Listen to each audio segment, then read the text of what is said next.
Tugasku menemanimu.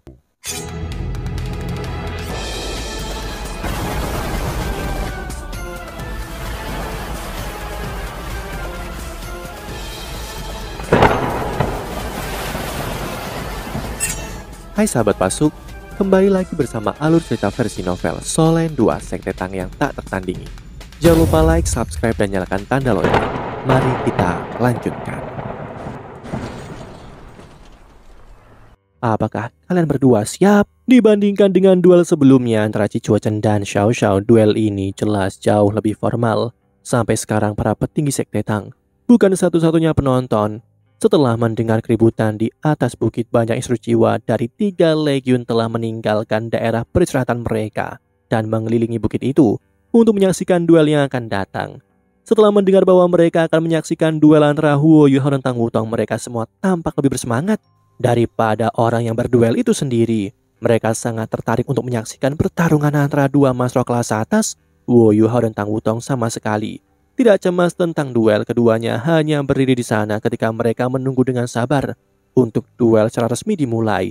Meskipun pertarungan akan segera dimulai, mereka berdua baik-baik saja dengan legiun menyaksikan pertempuran mereka. Karena itu adalah cara yang baik untuk meningkatkan moral mereka. Semua orang ingin diyakinkan tentang kekuatan komandan mereka. Seorang komandan yang kuat tidak hanya akan membawa mereka ke kemenangan, tetapi juga akan mampu menjaga mereka tetap aman. Oleh karena itu, Huo Yuhao dan Tang Wutong memilih untuk menunggu sedikit lebih lama sampai semua orang menemukan titik pandang yang aman sebelum mereka mengangguk pada Bibi. Bibi secara alami memahami niat mereka saat dia tersenyum. Kalian berdua benar-benar memiliki chemistry yang hebat. Baiklah, pertarungan dimulai. Saat dia mengumumkannya dimulainya duel, Tang Wutong membuat langkah pertama. Sayap naganya yang indah terbuka dari punggungnya saat cincin roh naik dari kakinya. Pemandangan ini membuat kerumunan instruksiwa bersorak gembira. Mereka tidak hanya bersorak karena dia memiliki 9 cincin roh. Dia juga memiliki kombinasi cincin roh yang jauh melebihi kombinasi paling terkenal. Melihat cincin roh merah ratusan ribu tahun, Tang Wutong membuat kerumunan itu liar. Apakah ini benar-benar kekuatan sebenarnya dari istri panglima tertinggi kita? Ini tidak bisa dipercaya. Akankah panglima tertinggi bisa mengalahkannya? Setelah menyaksikan cincin roh yang kuat yang dimiliki Tang Wutong, semua orang mengalihkan perhatian mereka ke Huo Yuhao. Sekali lagi mereka terpana dengan apa yang mereka lihat. Mata Huo Yuhao merilis cahaya keemasan lembut saat mata emas besar terbentuk di belakang punggungnya. 7 cincin roh perlahan naik dari kakinya. Meskipun hanya ada 7 cincin roh, cincin roh pertama berwarna putih susu dengan lingkaran ukiran emas. Cincin roh kedua sudah hitam. Cincin roh ketiga, keempat, dan kelima juga berwarna hitam, dan yang mengejutkan semua orang, cincin roh keenam berwarna emas mawar. Setelah kemunculan cincin roh merah yang ketujuh, udara di sekitar Huo Yuhao mulai membuku dan berputar seolah-olah dia tidak lagi nyata. Tang Wutong perlahan mengangkat tangan kanannya saat tubuhnya memancarkan cahaya keemasan yang intens yang menyebar keluar dalam bentuk kupu-kupu. Dia melompat menuju Huo Yuhao. Saat sayapnya mengepak dengan kuat di belakang punggungnya, dia sudah terbang 100 meter dan berada tepat di depan Huo Yuhao. Bahkan sebelum ada yang bisa melihat bagaimana dia melakukannya, itu terlalu cepat. Semua orang bersorak serentak setelah menyaksikan kecepatannya yang luar biasa. Raungan memekakkan telinga terdengar ketika sayap naga membentuk pisau raksasa. Tubuh Huo Yuhao telah menjadi ilusi saat Tang Wutong berlari. Dia telah mengaktifkan domain gangguan spiritualnya. Saat saya memotong sosoknya itu tidak bisa mengenai tubuh aslinya, Huo Yuhao diam-diam bergerak ke belakang Tang Wutong.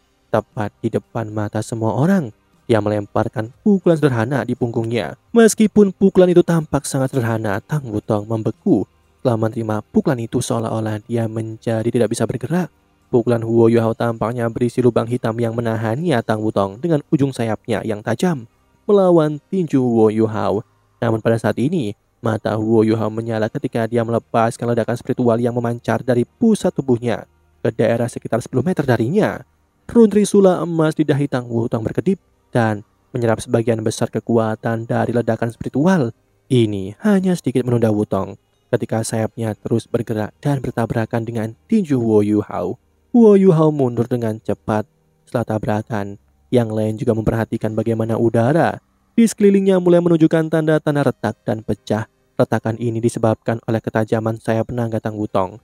Namun, tinju Huo Yuhao menyebabkan dia kehilangan fokus selama beberapa detik. Pelemahan massal dan kebingungan spiritual dirilis.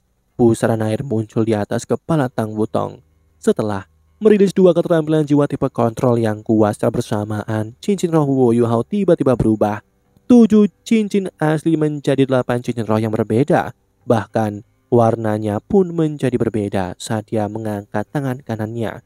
Pedang biru raksasa muncul. Setelah itu, pedang pergi ke kepala Tang Wutong karena mengikuti dua keterampilan jiwa yang kuat. 3 teknik utama permaisuri salju. Dinginnya yang tak tertandingi pedang permaisuri telah dirilis. Serangkaian transformasi ini sangat cepat. Semua orang merasa sulit untuk mengikuti gerakan Huo Yuhao karena serangannya terlalu cepat bagi mata mereka. Tang Wutong hanya kehilangan fokusnya sejenak. Matanya menunjukkan kilatan saat tubuhnya membalik sendiri di udara. Setelah itu, dia mengangkat tangannya ketika cincin roh keempatnya menyala. Kepemilikan Dewa Naga ini telah dirilis saat baju besi sisik naga dipasang ke tubuh Tang Wutong. Auranya tiba-tiba berubah. Aura naganya yang kuat meniup pelemahan massal, bahkan kebingungan spiritualnya yang berbahaya diblokir oleh trisula emas di dahinya. Tombak naga emas mengkilap muncul dan memblokir pedang dingin yang tak tertandingi. Ledakan bergema. Tang Wutong juga jatuh ke tanah karena benturan. Seluruh tubuhnya ditutupi oleh lapisan es. Huo Yuhao terbang menuju Tang Wutong. Gambar permaisuri kelanjutan giok es muncul di belakang punggungnya ketika ada sebintang terbentuk di bahunya. Ini meningkatkan aura es pamungkasnya. Tang Wutong tanpa takut mengetuk tanah. Setelah itu, naga emas raksasa muncul dengan raungan naga yang keras. Setelah itu, naga itu menyusut dengan cepat dan melilit dirinya di sekitar tombak naga emas. Tang Wutong mengarahkan ujung tombaknya ke Huo Yuhao saat keduanya bersiap untuk melangkah selanjutnya. Dalam sekejap mata, keduanya berpisah beberapa inci. Namun tiba-tiba kedua sosok mereka menghilang secara bersamaan. Pada saat itu juga, para master roh di sekitarnya merasakan efek dari daya hisap yang kuat. Kekuatan hisap tampaknya menembus pikiran mereka karena sebagian besar master roh dipaksa maju dan terhisap. Mereka berjuang melawan kekuatan itu. Tapi kemudian, di detik berikutnya, baik Huo Yuhao dan Tang Wutong muncul kembali di posisi sebelumnya. Keduanya mengungkapkan ekspresi terkejut di wajah mereka. Setelah itu, kedua ekspresi mereka menunjukkan ekspresi takjub. Aku tidak percaya kita memiliki begitu banyak chemistry. Kita bahkan menggunakan teknik yang sama. Sepertinya, mereka berdua telah mengeksekusi teleportasi instan pada saat yang bersamaan. Mereka berdua ingin berteleportasi ke punggung orang lain sebelum meluncurkan serangan, tapi sepertinya mereka menggagalkan rencana satu sama lain tanpa sengaja, bahkan taktik mereka persis sama. Huo Yuhao kehilangan kata-kata setelah dia menyadari hal ini, sedangkan Tang Wutong tertawa. Tetapi bahkan saat ini emosi mereka tidak akan menghalangi perjuangan mereka. Tang Wutong berbalik saat tombak naga emasnya menyerang seperti cambuk ke arahnya. Huo Yuhao bergerak saat dia nyaris menghindari tombak Tang Wutong. Situasi saat ini mulai menunjukkan keuntungan yang dimiliki oleh pemegang senjata dibandingkan pemilik jiwa bela diri yang tidak menggunakan senjata. Karena Huo Yuhao tidak memiliki senjata, ia hanya bisa bereaksi secara pasif terhadap serangan Tang Wutong. Setelah nyaris menghindari serangan dari tombaknya, Huo Yuhao menempatkan telapak tangan kanannya di atas ujung tombak naga emas. Saat dia menekan ke bawah, tiba-tiba Tang Wutong menyuntikkan kekuatannya ke tombak dengan cara yang eksplosif. Ketidakseimbangan energi yang tiba-tiba ini menyebabkan Huo Yuhao harus terlempar. Sementara itu, setelah menderita pukulan dari glaser tanpa salju, cahaya pada tombak naga emas menjadi sedikit lebih redup. Namun cahaya naga emas yang telah melilit tombak tiba-tiba meningkat karena memaksa aura dingin keluar dari tombak. Sekali lagi tubuh Tang Wutong melepaskan cahaya keemasan yang luar biasa ketika kekuatan jiwa meningkat sekali lagi. Saat dia mengepakkan sayap di belakang punggungnya, dia mengejar Huo Yuhao seperti komet. Tidak butuh waktu lama sebelum ia muncul di belakang punggung Huo Yuhao lagi. Dalam tabrakan mereka sebelumnya, Huo Yuhao tidak diragukan lagi adalah pecundang dia. Dirugikan karena dia tidak memiliki senjata. Tang Wutong tidak akan membiarkan dia bernafas. Kepala naga emas muncul di depan dadanya dan naga itu meraung rendah. Garis cahaya keemasan muncul dari mulut naga saat itu menembak langsung ke arah Huo Yuhao. Deru Dewa Naga dirilis. Keterampilan jiwa kelima Tang Wutong adalah keterampilan yang membuat para master jahat banyak menderita sebelumnya. Akan sangat sulit bagi Huo Yuhao untuk menghindari serangan ini ketika ditembakkan pada jarak yang begitu dekat dengannya. Namun karena Huo Yuhao dapat menggunakan deteksi spiritualnya untuk memprediksi gerakan Tang Wutong, dia seharusnya Bisa tahu apa yang akan dia lakukan selanjutnya, namun Tang Wutong sekarang memiliki kekuatan jiwa yang unggul dan serangannya belum pernah terjadi sebelumnya. Dia tidak dilakukan lagi berusaha untuk mengurangi keuntungan dari deteksi spiritual Wu Yuhao dengan mencoba menjadi tak terduga. Wajahnya menunjukkan senyum tipis saat mengejutkan semua orang. Setelah itu, mata Wu Yuhao cerah saat tangannya membuat gerakan memeluk di depan dadanya. Kemudian pemandangan aneh terbuka di depan mata mereka. Aliran udara di sekitar tubuhnya tiba-tiba menjadi sangat keras dan cepat. Tiba-tiba diresapi dengan aura es pamungkas yang gelisah saat itu membentuk pusaran air di sekitar tubuhnya. Dia mengulurkan tangan kirinya keluar sambil menarik tangan kanannya saat pusaran air biru yang dingin terbentuk. Suara dengungan ungu bergema di tanah pertandingan. Sekali lagi Wu Yuhao terlempar ke belakang, namun Tang Wutong tidak lagi bisa mengejarnya. Tubuhnya berhenti di udara ketika matanya mengungkapkan keterkejutan atas apa yang baru saja terjadi. Lapisan es terbentuk di armor Dewa Naga miliknya. Tang Wutong mengguncang tubuhnya seolah Dewa Naga itu sendiri sedang mengguncang armornya. Lapisan es hancur, tapi kecepatannya tampak lebih lambat dari sebelumnya. Wu Yuhao juga mengambil kesempatan ini untuk mengatur nafas. Saat dia memandang Tang Wutong, dia perlahan mengangkat tangan kanannya saat tornado tiba-tiba terbentuk di sekujur tubuhnya. Ini bukan tornado biasa, itu adalah tornado salju es. Wu Yuhao tampaknya telah menghilang di dalam tornado. Mata Tang Wutong menyipit saat dia berhenti sejenak. Dia tidak segera menyerang saat dia mengeluarkan tangisan dingin.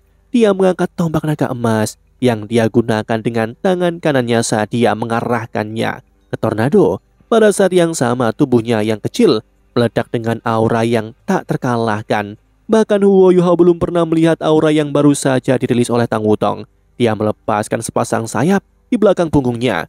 Saat ini, dia sepertinya telah menjadi lingkaran dengan tubuhnya sebagai pusat lingkaran yang lebih besar. Cahaya ungu keemasan menyilaukan menyinari sekelilingnya. Diameter cahaya ungu emas ini adalah 10 meter. Setelah penampilannya, hampir seluruh arena demi plan spektral tampak menjadi gelisah dan lebih keras. Jika seseorang memperhatikan cincin roh Tang Wutong, orang akan memperhatikan bahwa cincin roh ke-8-nya baru saja menyala. Tubuh Tang Wutong menghilang seolah-olah dia telah berubah menjadi kupu-kupu indah yang terbang di dalam cahaya ungu emas raksasa. Pada saat ini sepertinya demi plan spektral memiliki matahari untuk pertama kalinya. Matahari ungu emas yang indah. Rahang Susangsi terjatuh saat dia menyaksikan pemandangan di depannya. Ini terlalu gila. Apa yang mereka coba lakukan? Mereka telah melakukan langkah-langkah sulit yang mustahil untuk satu demi satu. Si Chuochen, apakah kamu masih berencana untuk menantang Wutong? Aku pikir mereka mungkin masih memiliki beberapa kartu di lengan baju mereka. Si Chuochen memiliki ekspresi khawatir di wajahnya. Dalam benaknya dia tahu bahwa dia mungkin memiliki peluang melawan gerakan sebelumnya yang telah dilakukan oleh Tang Wutong. Tetapi setelah dia melihat matahari ungu emas di depan matanya, dia tahu bahwa ada celah yang tidak mungkin di antara mereka.